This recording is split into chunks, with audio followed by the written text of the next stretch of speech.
Oh, God. Oh. Why don't you try your breathing with this contraction, April? Because it's not supposed to be happening yet. It's too soon. April, I am not sure exactly what is happening, at least just not yet. Well, Doctor, maybe it's false labor like last time, right? Well, at this point, the symptoms are indistinguishable.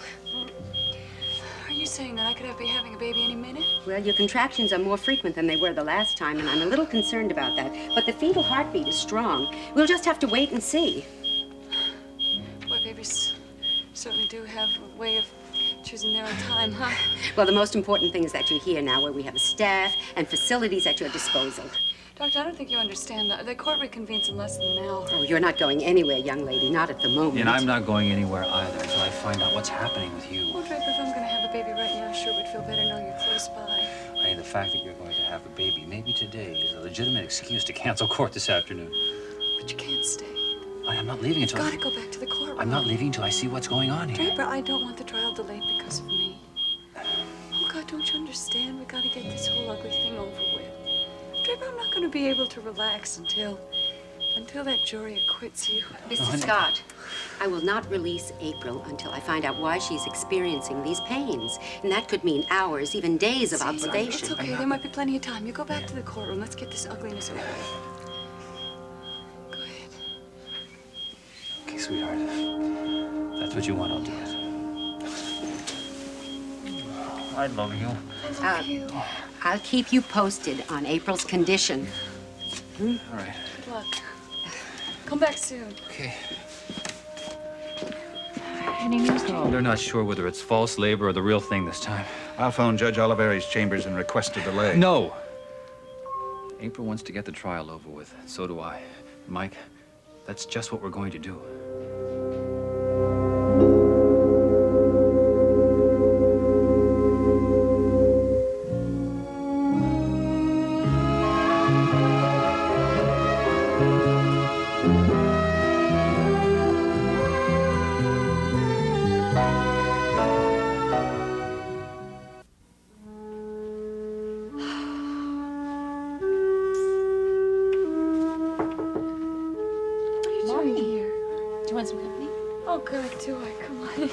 How glad I am to see you.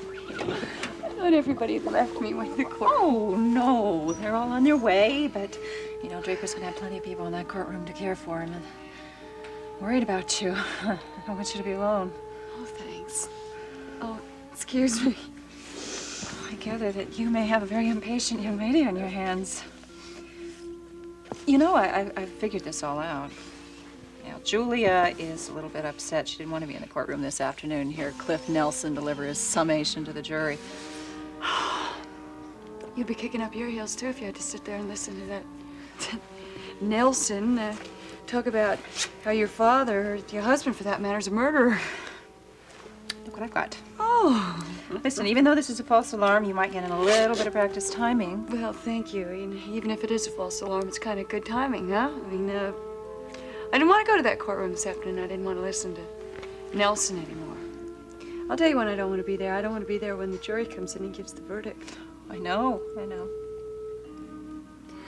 Nicole, I'm scared. I keep trying to pretend that this whole thing is just isn't happening, but I can't. It's just so damn real. You're hot. Maybe I can freshen this for you a little bit. Oh, God, I'm sorry. It's okay. Hey, you know what I'm curious about? What you were telling me in court this morning, just before you got ill, about the policeman, Sam Dwyer. You said you remembered seeing him in a dream. Yeah, so it's silly. I don't know. I was just looking at him this morning, and he just, I don't know, something just clicked in my brain. I think it was that silver bracelet he wears. The whole thing just became very familiar. Nicole, I know now. He's the man in the dream. Now all I have to figure out is what he's doing in that courtroom every single day.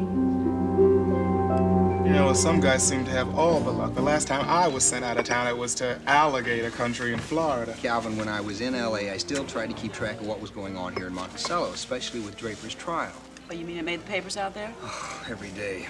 From what I read, Draper was not getting the best end of the deal.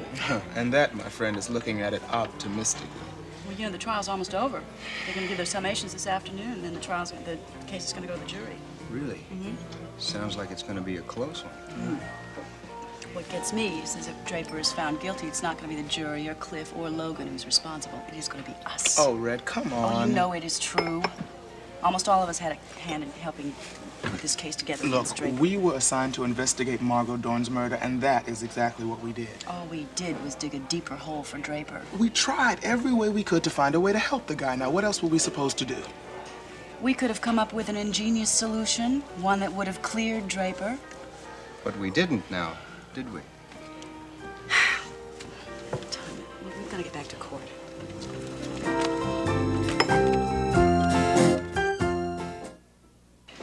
Court is prepared to entertain closing arguments. Mr. Nelson, are you ready? Yes, Your Honor, we are. Ladies and gentlemen of the jury, seems every time I'm standing in front of you is to thank you. This time I'd like to thank you for your time and your attention concerning the facts involving the case of the State versus Draper Scott. Once again, I use that word, facts. Now, what lies in front of you is a difficult and painful deliberation.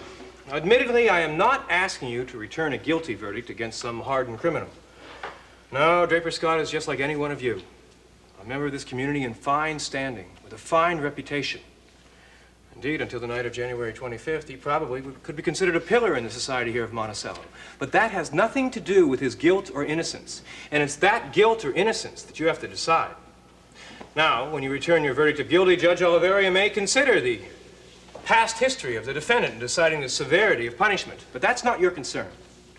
Your concern is the actions of Draper Scott in Margot Dorn's apartment on the night in question, when he committed the most severe blow against the conduct of the code of our society, and that is the taking of another human life.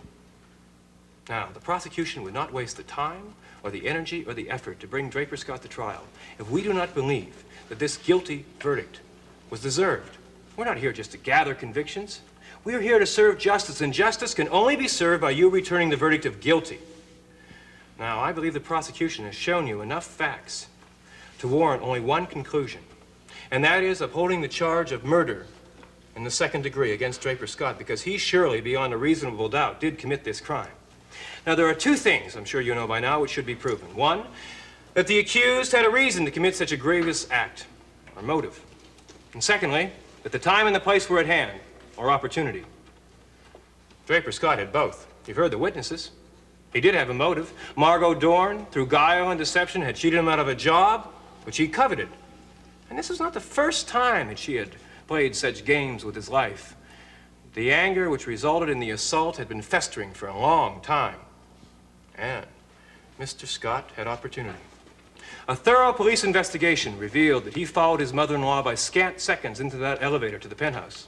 When he arrived on the 30th floor, he confronted his mother-in-law regarding her interference in this lost job opportunity. Now, in the argument that followed, he, spurred on by her apparent disregard for his situation, flew into an angry rage and seized the fireplace poker and inflicted the injury resulting in the death of Margot Dorn.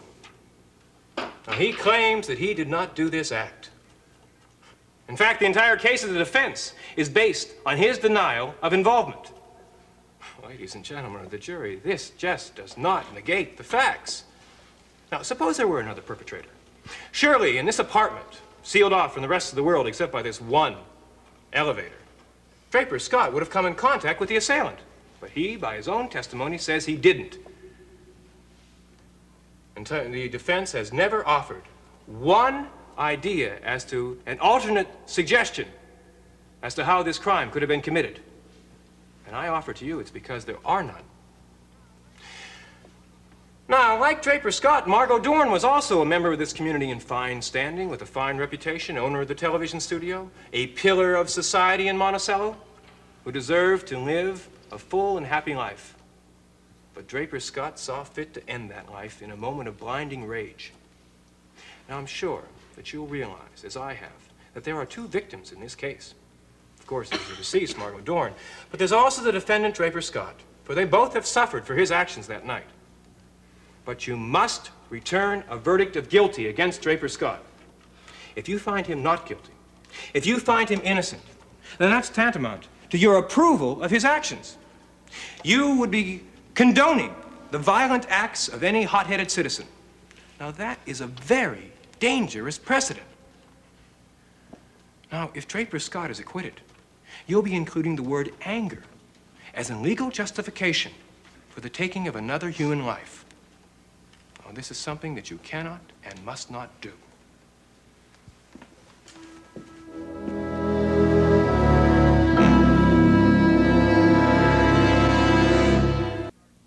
When Judge Oliveria charged you with the law involved in this case, I'm sure you'll find there's only one possible logical verdict you can reach.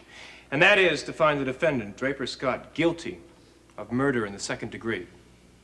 Once again, I thank you. Are you ready to close to the jury, Mr. Carr? Yes, I am, Your Honor. Ladies and gentlemen of the jury, although the Assistant District Attorney and I are seated at opposing tables in this action, we have the same objective. We are both here to see that justice is served. However, unlike Mr. Nelson, I believe that can only be accomplished by the acquittal of Draper Scott, since he is innocent of the charge. Mr. Nelson has offered you a very interesting summation, but I'm afraid I'll have to take the time to point out several inaccuracies on his part. He told you you were not to consider anger as a viable excuse for murder. We agree wholeheartedly. But he cleverly placed that suggestion in the context of implying that a vote of not guilty would be condoning actions we maintain never took place. We, from the very beginning of this trial, have contended that Draper Scott had no involvement whatsoever in this brutal attack that took Margot Dorn's life. Our defense has never been based on anger, but instead on error. The wrong man has been accused of this crime. We readily admit the circumstances are baffling. Mr. Nelson seems to place a great deal of importance on the fact that the defense has not presented any alternate theories, so-called counter-arguments. He suggests the reason we have not done so is because of our knowledge that there is only one possible solution. Nothing could be further from the truth. The reason we have not presented any theories as to who done it is simply because it is not the defense's job to engage in games of speculation. My sole function in this courtroom is to present facts that prove innocence. And the fact is, how this murder was successfully executed still remains a mystery. It appears as if the real assailant attacked Mrs. Dorn shortly after she entered her apartment and somehow managed to escape and avoid capture. Monticello is fortunate in having an efficient police force, and I'm sure that eventually they will track down and apprehend the person responsible. But right now, the guilty party is free, probably keeping close track of this trial, thinking himself very clever to have gotten away, and very lucky that Mr. Scott arrived moments after that deed was done. Now, I can assure you that when that person is taken into custody, it will be someone with less moral character than Draper Scott. The man seated at this table has dedicated the better part of his life to the study and practice of the law. He has lived his life in a manner which has proved his deep respect and love for the law. The basic tenets of right and wrong are so ingrained in Draper Scott, it is incomprehensible that he would choose to disregard them, no matter how extreme the provocation. Understand, I am not just extolling the virtues of a client. Unlike Mr. Nelson, whose insights into the defendant's character are based on pure conjecture, my observations come from a close personal friendship that has lasted many years. I felt so strongly about his ability and his integrity that I brought him into my law firm. It was one of the wisest moves I ever made. The prosecution has called this a crime committed in anger. I'm well aware that psychiatrists contend that the capability of violence exists in each and every one of us. But to assume that a man with the gentle nature of Draper Scott, a man who has never shown the slightest inclination toward physical force, would be capable of such a crime is truly asking us to stretch our imaginations. Mr. Scott readily admits that he was angry when he went to visit his mother-in-law, that he wanted to have it out with her because of the deceitful trick she had played. But his weapons for that confrontation were going to be words.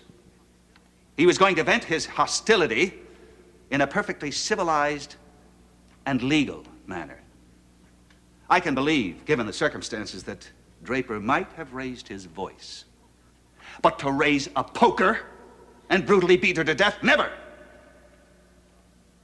Draper's love of the law isn't the only rationale I give you to prove his inability to commit this crime.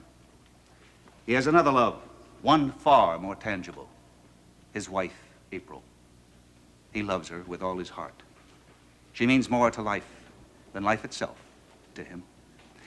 At this very moment, April is in the hospital, about to give birth to their first child. Margot Dorn was April's mother. To think for 1 minute that Draper Scott could be responsible for inflicting such anguish and grief upon the woman he loved is beyond belief. Ladies and gentlemen of the jury, I am convinced of Draper's innocence. All you must believe is that a reasonable doubt exists. And I can't imagine any member of this jury, after hearing Draper's testimony, his denial under oath that he had any involvement whatsoever in this crime, would not also be convinced of his sincerity and his innocence. That being the case, I am sure you will return from your deliberations with a verdict of not guilty.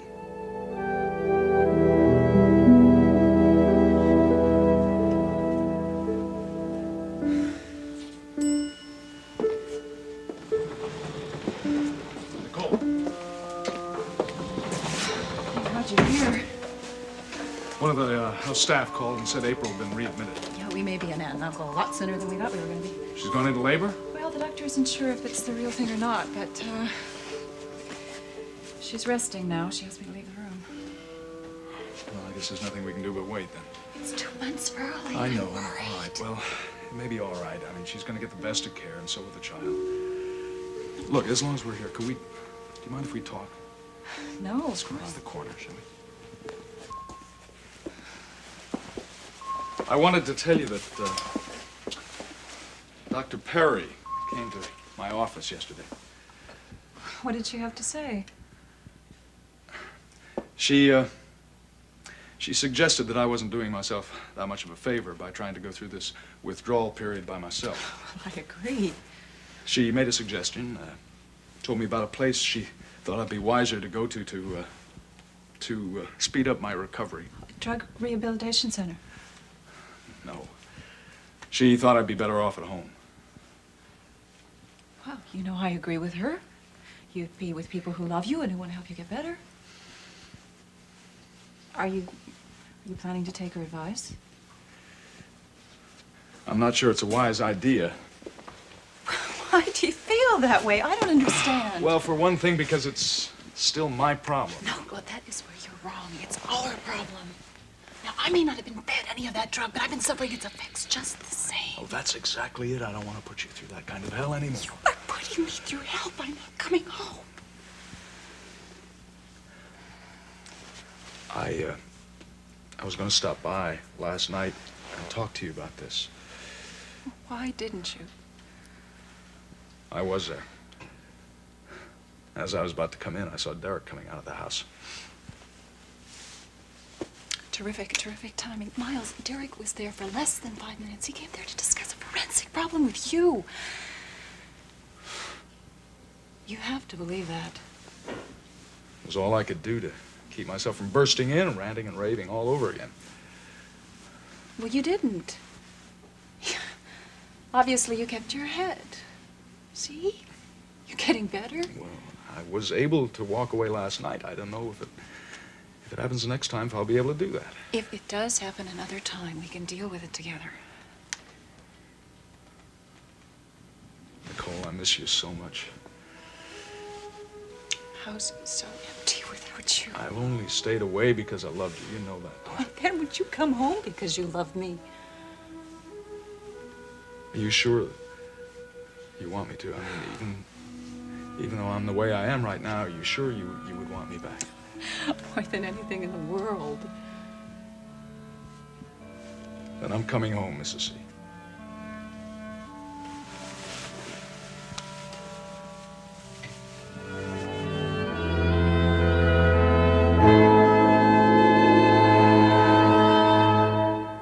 I hope little Adam is ready for this kind of a welcome home party. Oh, he'll be thrilled.